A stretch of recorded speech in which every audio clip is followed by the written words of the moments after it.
There's one thing being homeless, but there's another thing having everything taken away from you. I was literally living out of my car. I worked throughout my teen years, so I had Jordans, I had like cool clothes. And so even though I was homeless, I was still trying to uphold the appearance of everything being okay. When that moment happened, it was like, whoa, this is rock bottom, because now all my clothes are gone. All the cool shoes, all the things that were material that, I tried to fake it until I figured things out were gone. In that moment, I understood that, wow, I thought things were bad, but things are really, really bad at this point. And now I can't pretend anymore. I had to go to school smelly. I couldn't front anymore. It wasn't just no shave November. I didn't have fresh clothes and fresh kicks. And so I really just had to embrace it. I think for a while in the beginning, I really just tried to pretend for so long. And then at that moment, it was like, no, this is real. Actually being successful, or like moving out of our mom's basement or whatever, we put so much energy and time into the presentation of not looking like that's the situation, instead of putting the energy and time into actually finding a solution to that issue. And so at that point, it was like, okay, I've been putting a lot of time and effort trying to pretend things are good instead of actually trying to find solutions. And then that's when I started to do everything I needed to do to try to make money and just really accept it for what it is. It's almost like, okay, this is real. I need to figure this out. It's the rose that grew from concrete. No matter how terrible a situation is, no matter how bad it is, there's still gonna be a rose that grows from that concrete. And I feel like I was that. No matter what my situation was, I was built for this. I was not going to let myself fail. I just didn't like begging people for money. And so I respected the guys that were like figuring out hustles, right? And so, for instance, there was a Amico right down the street from me. And so I would go there and I would wash windshields and make money, just try to save up enough money to just be in a motel for the night. And I mean like the nastiest motel, but for me, it was just taking in my environment, seeing how other people hustled, how I can do it better. Someone taught me how to play drums on buckets and things like that. And so, I just tried to do any type of hustle that I could to kind of make things happen. And you kind of learn like a lifestyle. It's like, oh, I'm going to school dirty. No, go to the gas station, go use the bathroom, use the soap in there, use the paper towels in there, clean yourself up. You figured out ways to kind of hustle. Like the way I discovered tech was that I used to go into I never went to the library. And I'm like, whoa, this place is open till 8 and is warm and it has computers and internet. What? No one told me about this. What's so special about the internet now is really anything you want to do, you can learn. Like if you want to learn how to code, if you want to be a developer, you want to build software, you want to build apps, you can literally go on YouTube and learn how to code. What do you want to do? Tell me anything. What do you want to do? Now, there's resources and there's things online that can help you build yourself into whatever that is. Every company of mine, pretty much they all start the same way. Whether I consciously or subconsciously do this, I immerse myself within the target audience of that product or service, right? I see a lot of people that want to try to do something and they don't talk to people. They're like, oh, I think this is cool. And so they just start working on it. And the best way to learn is from other people, especially the people that you're trying to serve these products or these services to, right? And so for me, like I said, consciously or subconsciously, I've always immersed myself into that target audience, that culture, those people, and learn from them. Have conversations with them, find out what they hate, what they love, right?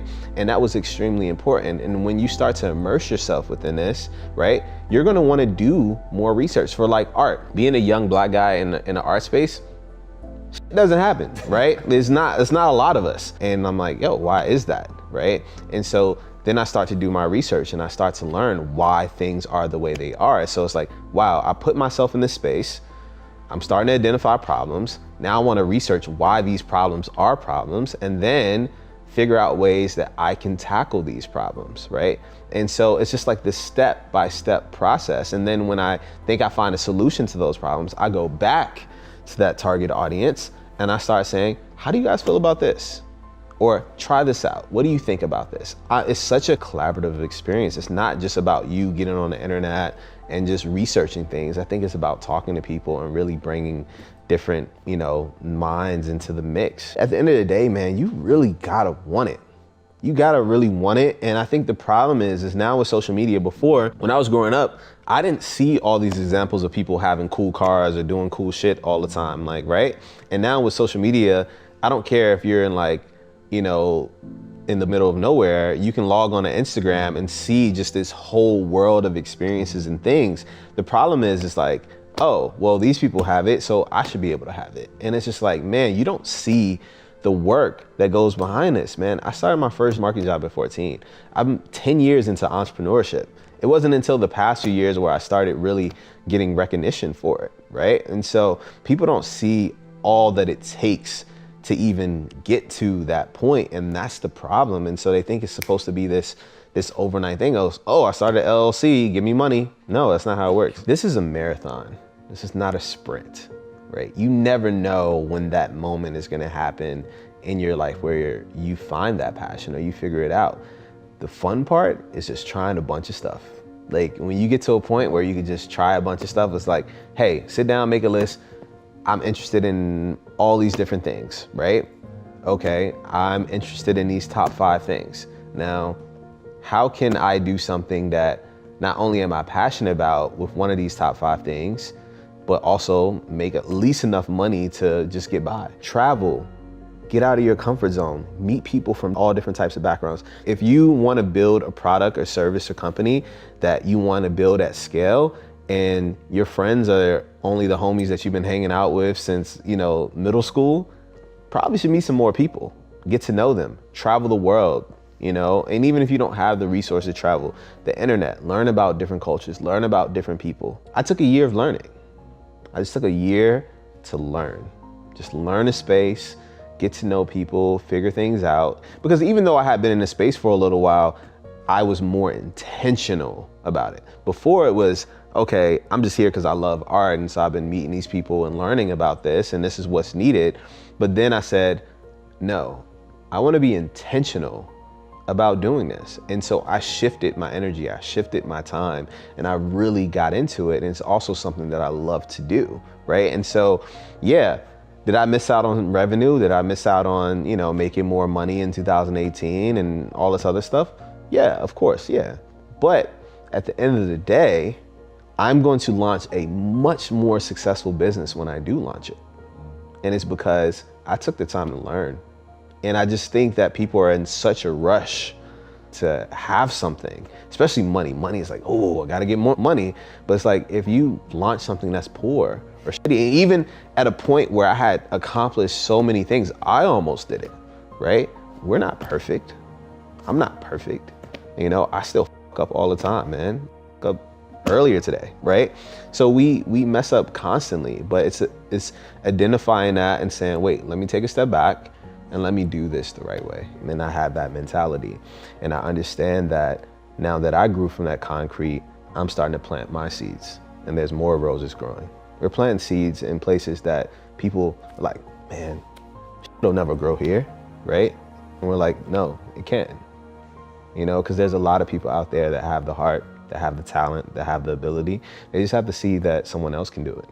You have to be able to show people that there's other options, and that's what spreading seeds is all about. Showing people that they can actually do something different. The thing that really gets me out of bed right now is my ability to help people. I don't need any more money. I don't need any more material things. You know as well as I know, that shit gets old, right? It feels good temporarily, but it doesn't really hold any weight or substance. And so the thing that I feel like our legacy is, how do we affect as many people as possible in the most genuine and impactful way, right? And for me, that is what drives me today.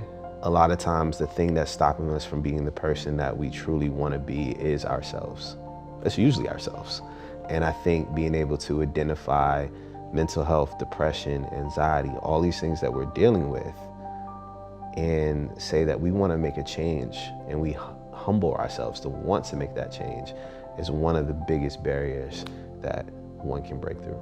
I think life is these brief moments of kind of peace until like the next accident happens, right? And that's just life in general. You know, it's never gonna be complete smooth sailing. One of the things that I've noticed about a lot of people is that they let the hardships and the things that happen in their life, failure, stop them from, you know, dust yourself off and try again, right?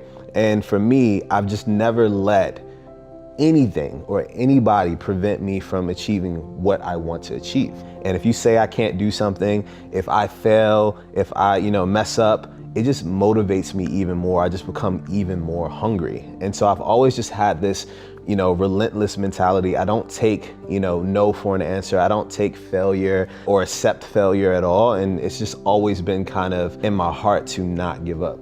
I feel like we all have that friend that is always hitting us up for advice and then never fucking takes our advice. It's annoying, right? And so at the end of the day, that person has to take that last leap. You're at that computer, you tell me what you want to do. I tell you, this is how you search. This is how you find those resources. Now you got to actually go and learn.